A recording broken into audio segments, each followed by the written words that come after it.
We are live, people. Another CEO Wisdom podcast with Steven Renata. I was talking with Steven about his world record indoor marathon cycling. I didn't even know it was called that way, but Steve apparently did more than 500 kilometers in one day. An Ironman is 180, and like Steve says, you have a marathon following up.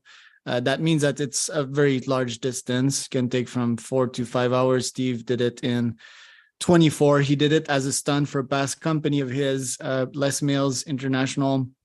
He nowadays is heading Kiwa Digital. Steve, can you introduce yourself? Tell us a bit more about yourself and what you're up to nowadays.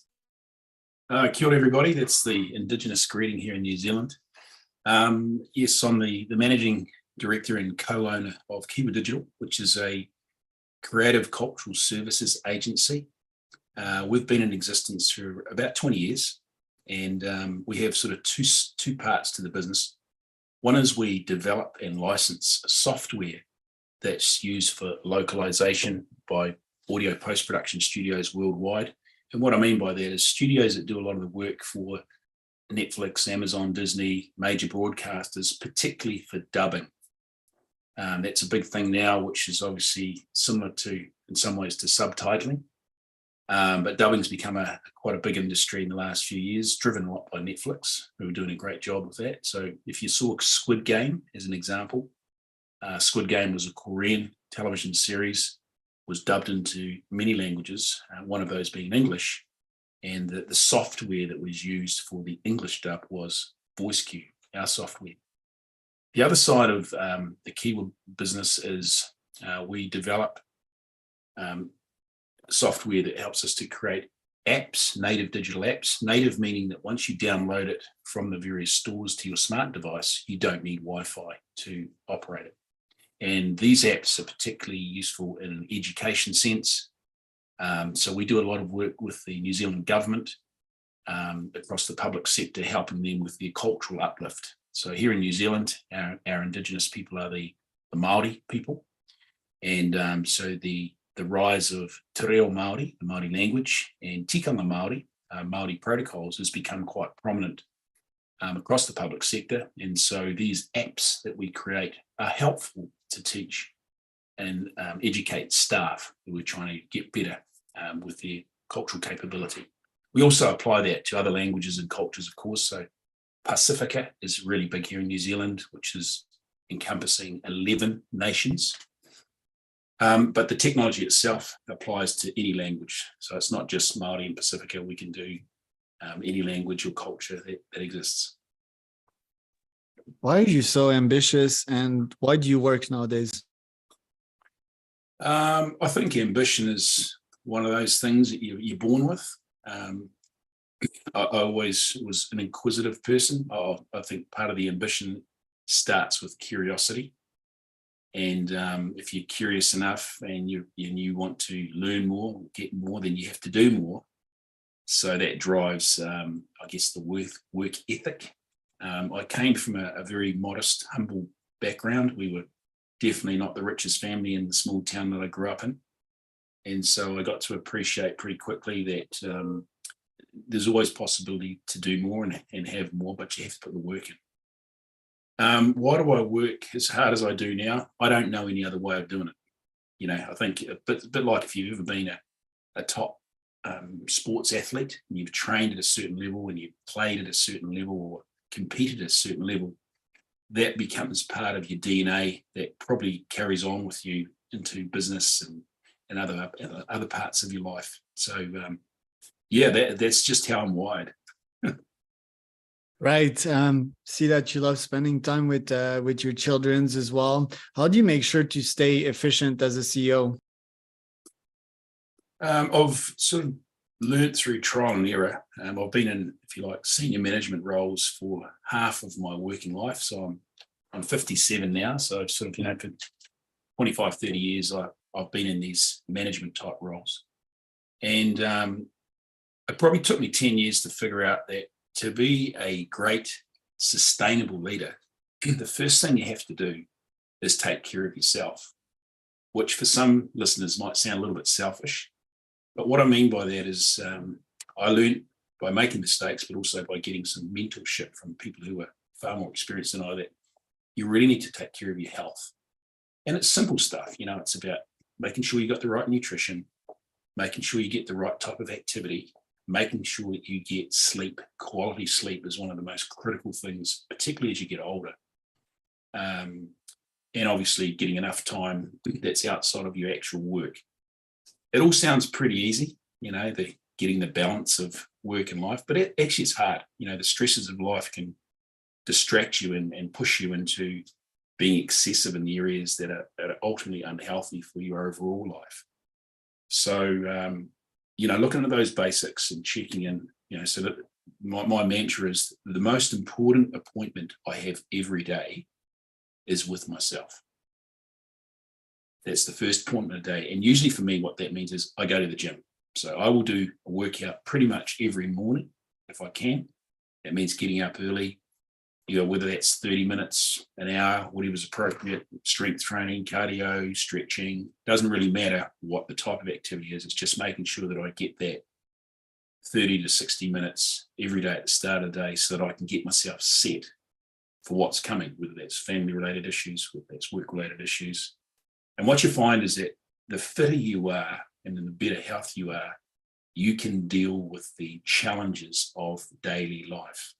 That doesn't mean the challenges are any less painful or any less complex, but you're able to handle them over and over again. If you're not fit, if you're not healthy, those challenges start to feel like 10 out of 10, versus when you're fit and healthy, those challenges feel like a 6 or a 7 out of 10. It's not about how good you are today, it's how good you are over the weeks, the months, and the years. I agree with that. Any other biohacks, and how do you shut up the voice telling you to do this and do that right before bed? A few different ways. I mean, everybody's got probably a different way of what I call decompressing. Sometimes it might be just talking, with my partner and my children, just having a chat about the day or just doing a little check-in. Sometimes it's watching a favorite TV show just to kind of check out and work and just, live vicariously through your favorite TV characters. Sometimes it might be just having a cup of tea before relax. So sometimes it's reading, and that reading is sometimes work reading. So I find if I read, say after 10 o'clock at night, I really feel tired quickly, which is what I want, and I'll go to sleep. And then sometimes I'm just that exhausted from getting up at 5 a.m, I just fall into bed and go to sleep anyway. So right. Spend all that energy kind of. Yeah, there's no one particular way that puts me to sleep. And sometimes you could be more physically tired, and then other times you're mentally tired or emotionally tired. So I guess just testing different things to do. Some people meditate, there's some people listen to music. There's lots of different ways. I think the key is try different ways and figure out what works for you, and then be consistent with that. When there's fires burning in the business, what helps you manage these without damaging yourself too much with stress? I've always learned from people in the legal and financial professions and actually health professions is, first of all, get the facts. Like what's really factually going on versus the version in your head that's got some emotion attached to it, and get a quick sense of the scale of the issue. Maybe it sounds really big and dramatic, but actually when you do the facts on it, it's like, actually, that's not that big a deal. Again, quickly figure out what are the aspects of the issue that are controllable by yourself, truly, or your team, and what are the aspects that are uncontrollable. Do not put any energy into the uncontrollables. People like to worry, and to worry or have a conscience is a noble characteristic, but it really doesn't get you any further ahead, and it's quite exhausting. So, trying to be as objective as possible without being inhuman, I think can help you manage the fires, because sometimes the fire is just smoke. It's just an ember. It's not a bonfire. And so you've got to be careful to not quickly jump to the conclusion that every fire is a bonfire, because if it is, you're going to be exhausted every day. I find that low-level employees are also good at producing smoke. There's no fire whatsoever, and they just, shit is going really wrong. You should look into this, but 99% of the time, there's nothing. I think it's important as CEOs to also remind ourselves that, like these folks are maybe not at the same level as we are when it comes to knowing what is stressful and what needs to be taken care of. And always take this with a grain of salt, like you said, analyze it and be chilled with it and focus on the action plan. I'm curious, you have your day ahead of you today. What goals do you have set for yourself? And what would make today a very productive day via the usual? Yeah, so I had my first appointment before this call. So it's, came out 9:00, and I dropped my daughter off at the ferry this morning. So number one is make sure my child gets to the appropriate transport to get to school, and that she has her lunch, and she's in a good space. So that's number one. Two, making sure that my partner and our other daughter also were comfortable and ready to do their activities. And then I went straight to the gym. And I had a lot on this week, so it actually took me about 15 minutes in my workout to kind of settle down and get rid of all the noise. Once I got home, I knew I had this call, which I was really looking forward to meeting yourself. And I've got a number of things on this morning that are, if you like, project management. Some of them are quite complex. So my goal is to, by 12:00, have 3 of the 4 fairly well worked out, and also delegating different tasks to people so the projects keep moving along. And then I have some travel later on today, so making sure that I get to where I need to be on time. And by the end of the evening, making sure that I've read some papers for a big board meeting I have tomorrow, and also preparing for an early morning call. If I can get all that done by 9:30, 10:00 tonight, it's a good day. Tell me about your team and about your use of tools like ChatGPT to get things more done nowadays. Yeah, we have an eclectic team, which is another word for diverse. And also, partly as a result of COVID, we have a lot more people working remotely in a hybrid model. So we have people that come into the office and work, but it's become quite commonplace for many of our staff to work 2 to 3 days a week remotely, and it actually works well. So we really figured out how to do remote working, not only within the city, but actually within the country, and also international.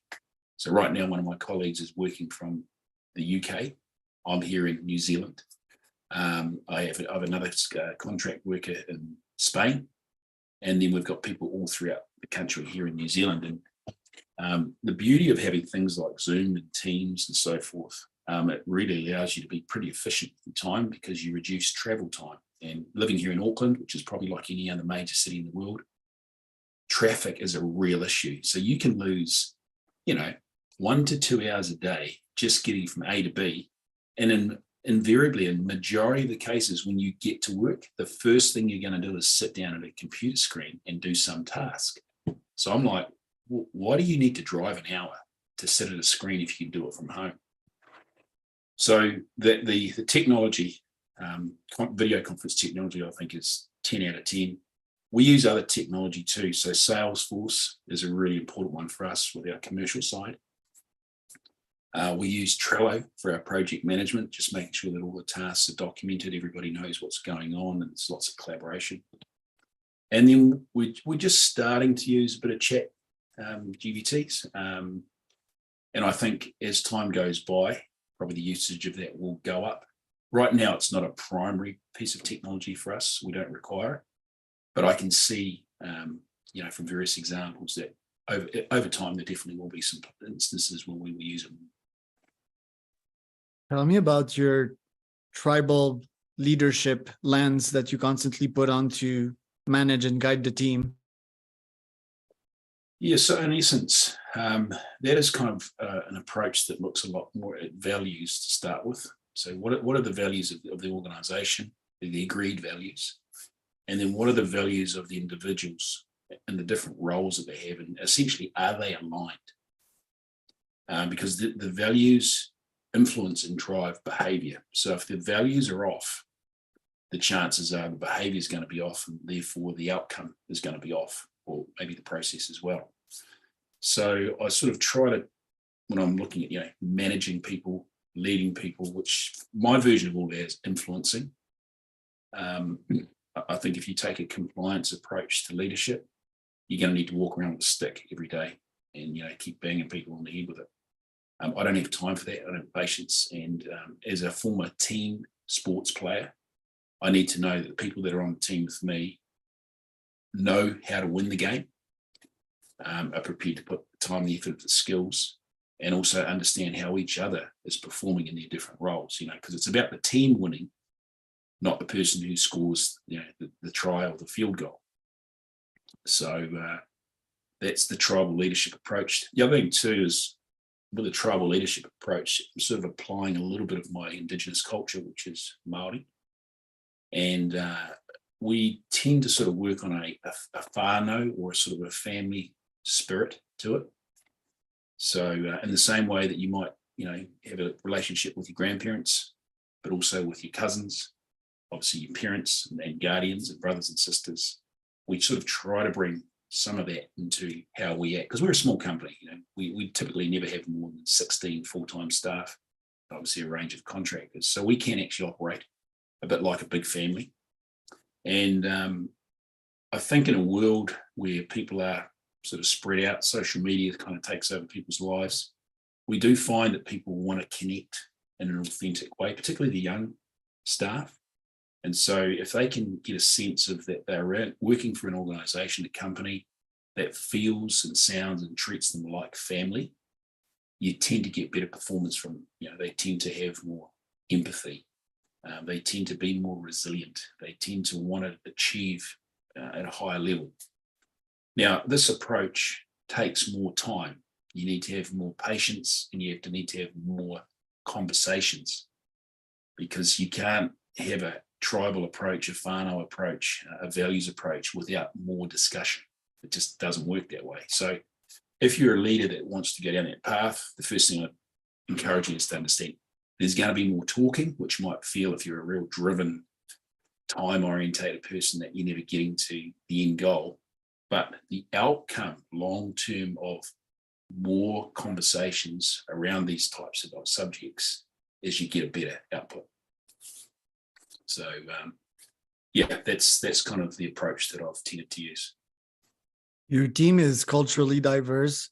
I feel that a lot of brands nowadays are talking about diversity, but not walking the talk.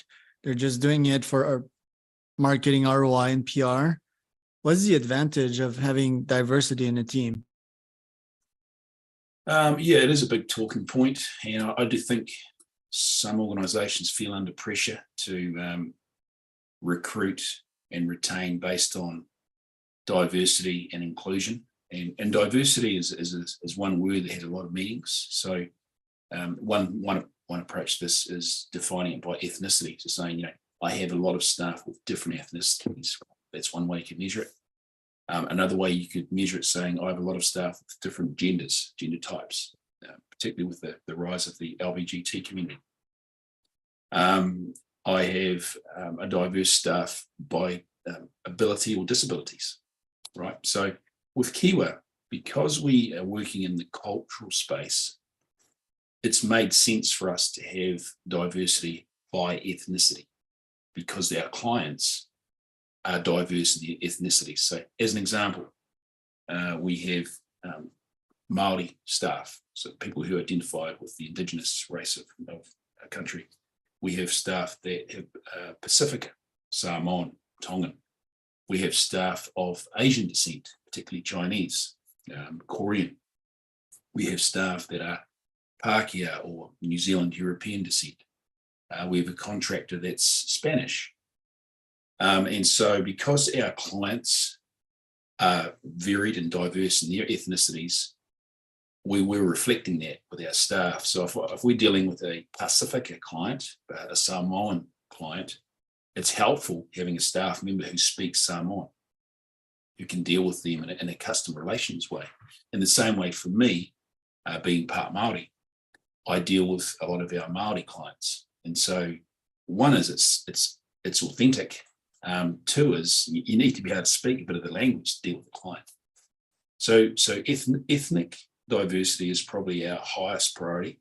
And then not so much planned, but what it also played as we also have a diversity through gender. So we have a range of genders in our organisation. Technology typically has less females and more males, and so we've sort of gone against the curve that we have a higher proportion of females than the average, and also in the LBGT community. So I don't think we planned that. It just sort of occurred because the people that turned up when we opened up roles and positions, we always want the best person who fits the job. The fact that they happen to be of the right ethnicity that fitted better in the gender was more coincidental. So over a sort of a 2-year period, we ended up with a fairly diverse team. Some of it planned and some of it just happened. Love it, Steve. Well, thank you for the value you've added today. Where can people find out more about you and the company? Yeah, we've got 2 websites. The primary one is www.Kiwa Digital. Kiwa is Kiwa, digital.com, or one word. And then our second website is www.voiceq.com. Either of those will sort of point you in our direction.